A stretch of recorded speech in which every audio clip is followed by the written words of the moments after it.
దేవునికి ఎల్లప్పుడూ స్తుతియాగము చేయుదము. హెబ్రీయులకు రాసిన పత్రిక 13వ అధ్యాయము 15వ వచనము. ఒక దైవ సేవకుడు చీకటిగా మురికి వాసన కొడుతున్న చిన్న గుడిసెలోకి తొంగి చూశాడు.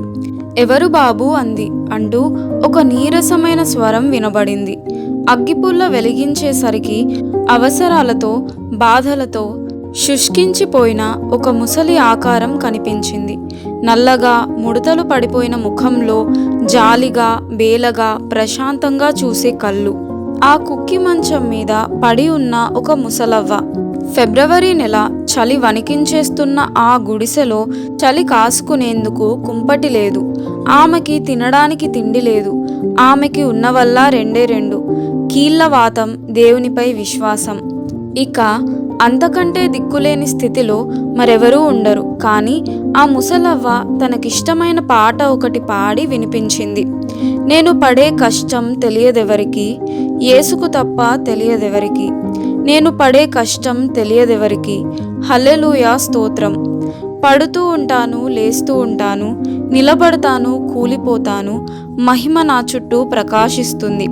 హల్లెలూయా స్తోత్రం. ఇలా సాగిపోతుంది. నేను చేసే పనినెవరూ చూడరు, నా బాధలెవరికీ తెలియవు. మళ్ళీ వెంటనే హల్లెలూయా స్తోత్రం. ఇక చివరి చరణం చూడండి. నాకున్న సంతోషం తెలియదెవరికి, యేసుకు తప్ప తెలియదెవరికి. ఎటుబోయినను శ్రమపడుచున్నను ఇరికింపబడు వారము కాము. అపాయములోనున్నను కేవలము ఉపాయము లేని వారము కాము. తరుమబడుచున్నను దిక్కులేని వారము కాము. పడద్రోయబడినను నశించు వారము కాము.